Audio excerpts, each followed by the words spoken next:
Good morning, students. I hope that you had gone through the previous all lectures of Gender, School and Society.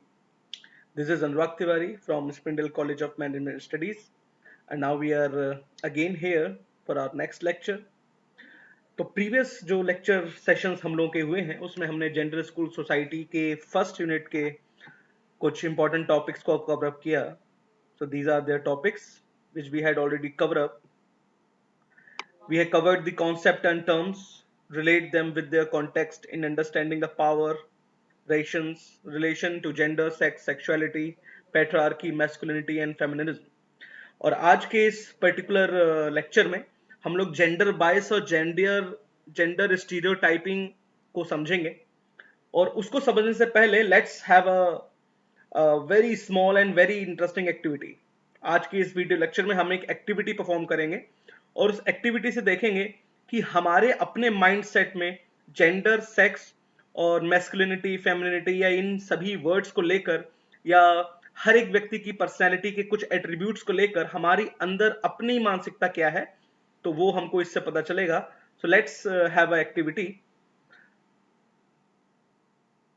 So this is an first activity in this lecture. So there is an activity where the tick whether the following functions are associated with sex or gender.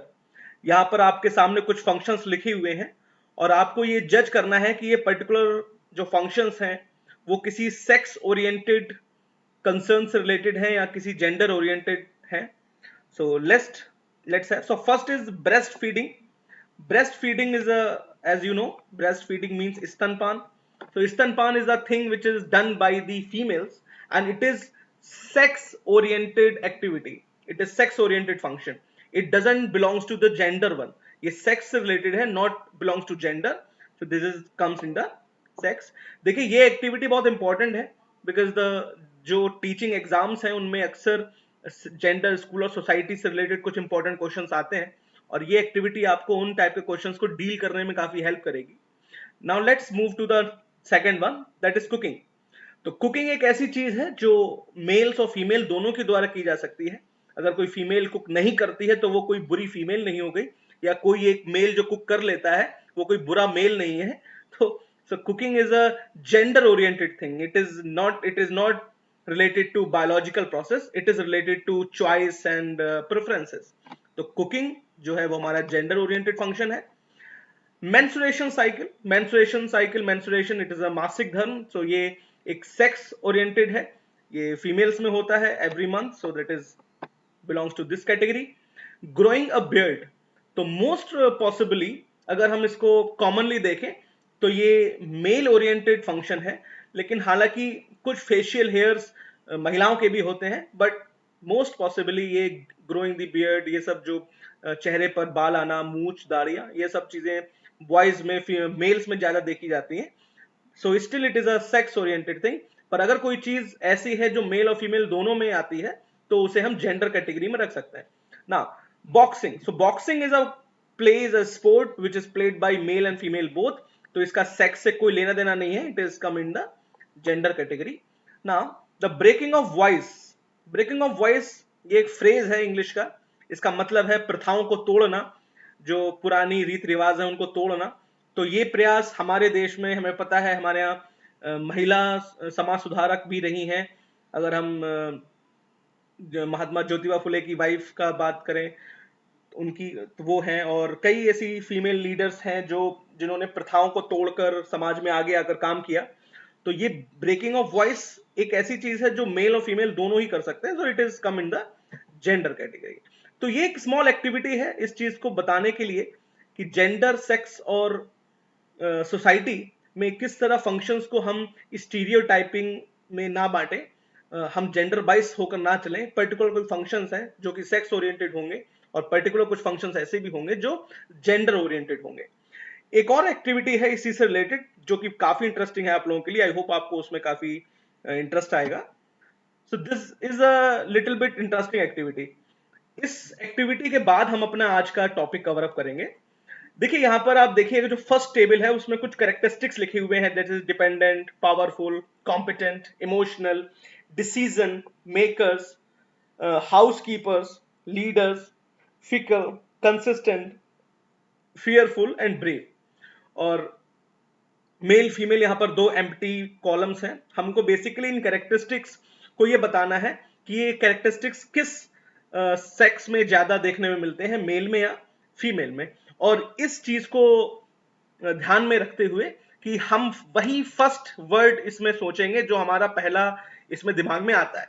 तो जब भी हम dependent word सुनते हैं, dependent यानी निर्भर, dependent, सो dependent word सुनते ही हमारे मन में एक ऐसी इमेज आने लगती है कि दीनहीन अबला नारी की जो बिना पुरुष के समाज में रह नहीं सकती। हालांकि आज के समय में ऐसा नहीं है और ना मेरी मानसिकता ऐसी है, बट डिपेंडेंट शब्द हम उन लोगों के लिए यूज करते हैं जो फिजिकली या इमोशनली या इकोनॉमिकली वीक होते हैं। तो समाज में अगर हम एक स्टीरियोटाइप की बात करें, एक प्राचलिक व्यवहार की बात करें, जो सेट थ्योरी है, जो सेट माइंडसेट है हमारे समाज का, अगर हम उसकी बात करें तो डिपेंडेंट को लोग फीमेल कैटेगरी में रखेंगे ना। द पावरफुल, तो पावरफुल सुनते ही हमारे मन में एक मेल डोमिनेटेड सोसाइटी आने लगती है, एक पुरुष रूपी एक स्ट्रक्चर बनने लगता है। तो ऑटोमेटिकली समाज उसको मेल डोमिनेटेड कैटेगरी में रखेगा। कॉम्पिटेंट, कॉम्पिटेंट मीन्स कॉम्पिटेंट की हिंदी क्या कहें इसको, वर्कोहॉलिक, बहुत अच्छा कॉम्पिटेंसी, कॉम्पिटेंट मतलब अपने काम के प्रति डेडिकेटेड, परफेक्शनिस्ट, मिस्टर परफेक्शनिस्ट कह सकते हैं। अब जाहिर है देखिए कि परफेक्शनिस्ट के आगे जो वर्ड लगा है वो मिस्टर परफेक्शनिस्ट लगा हुआ है। क्या कोई मिस परफेक्शनिस्ट नहीं हो सकती? ऑफ कोर्स हो सकती है, but still competent word is related to male in traditional society issues. Emotional, emotional usually महिलाओं को इमोशनल माना जाता है। डिसीजन मेकर्स, तो डिसीजन मेकर मेरे अकॉर्डिंग टू वैसे डिसीजन मेकर्स फीमेल ज्यादा अच्छी होती हैं, बट स्टिल अगर हम ट्रेडिशनल इंडियन सोसाइटी की बात करें तो डिसीजन मेकिंग में पुरुषों को ज्यादा प्रेफरेंस दिया गया।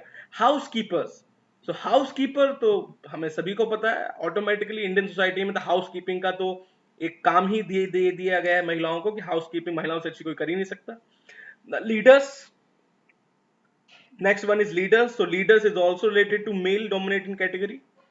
फिकल, फिकल मतलब हड़बड़ापन जो है, जल्दबाजी से, belongs to females most of the time. Consistent, consistence is related to female. Fearful female, भाई डर जाते हैं। Brave related to mail.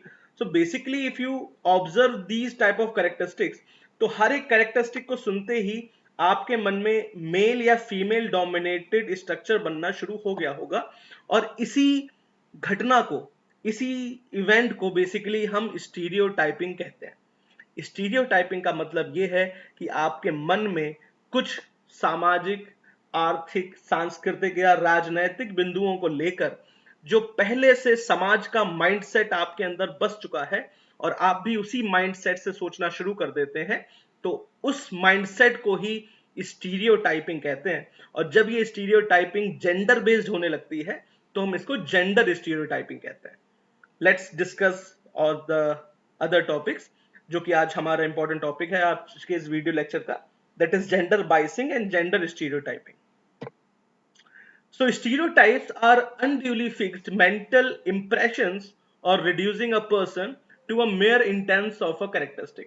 कि स्टीरियोटाइपिंग जो है वो एक अनड्यूली फिक्स्ड मेंटल इंप्रेशन होता है जो हम ना चाहते हुए भी किसी के बारे में सोच लेते हैं, मान लेते हैं। और यही जेंडर स्टीरियोटाइप्स हैं। Gender stereotypes are socially constructed believes about men and women. Gender stereotype का मतलब सामाजिक रूप से पहले से ही बने कुछ विश्वास, कुछ टर्म्स जो हम पुरुषों और महिलाओं के लिए मान के चलते हैं, उनको हम जेंडर स्टीरियोटाइप कहते हैं, जिसको हम पूर्वाग्रह भी कह सकते हैं। ना, अक्सर लोग पूर्वाग्रह से ग्रसित हो जाते हैं। तो उस टाइप से, जैसे एक बहुत कॉमन थिंकिंग है इंडियन सोसाइटीज में कि womens are not good drivers, कि जो विमेन्स हैं वो अच्छी कार ड्राइवर नहीं करती हैं। लेकिन ऐसा नहीं है, हमारे पास तो फॉर्मूला 1 रेसर ड्राइवर्स भी हैं फीमेल्स। तो इस टाइप की जो थिंकिंग है वही स्टीरियोटाइपिंग कहलाती है। They are usually manifested in saying, songs, proverbs, media. और ये सब चीजें जो है वो हमें बचपन से ही सॉन्ग्स, मीडिया और जो जनरल सोसाइटी में फेमस प्रोवर्ब्स होती हैं या धार्मिक या सांस्कृतिक रूप से हम लोगों के मन में बिठा दी जाती हैं। इस तरह से स्टीरियोटाइपिंग डेवलप होती है। So stereotype is a picture that we carry in our minds. Stereotyping एक टाइप की वो पिक्चर है जो हम अपने माइंड में हमेशा रखते हैं किसी भी पर्टिकुलर सिचुएशन को लेकर, और ये जरूरी नहीं कि वो सिचुएशन रियल वर्ल्ड में वैसा ही बिहेव करे। जैसे कि फॉर एग्जाम्पल अगर कोई व्यक्ति ये मान के चलता है कि महिलाएं अच्छी कार ड्राइवर नहीं होती हैं, पर वहीं अगर वो सड़क पर किसी महिला को कार ड्राइव करते हुए देखता है, तो ये उसकी स्टीरियोटाइपिंग एटीट्यूड की रिवर्स प्रोसेस हो गई। उसे सड़क पर वो महिला, एक कोई महिला कार ड्राइव करती हुई दिखी, इसका मतलब उसके मन में जो ये एक माइंडसेट था कि महिलाएं अच्छी कार ड्राइव नहीं करती, वो गलत है। तो that is the thing which is related to stereotype. I hope that in this small lecture you had enjoyed the activity and you get the concept of gender bias and gender stereotyping. More detailed knowledge about gender bias and gender stereotyping, I'll share with you. And if you like this video, then hit the like button, share the channel, subscribe. Thank you, learners.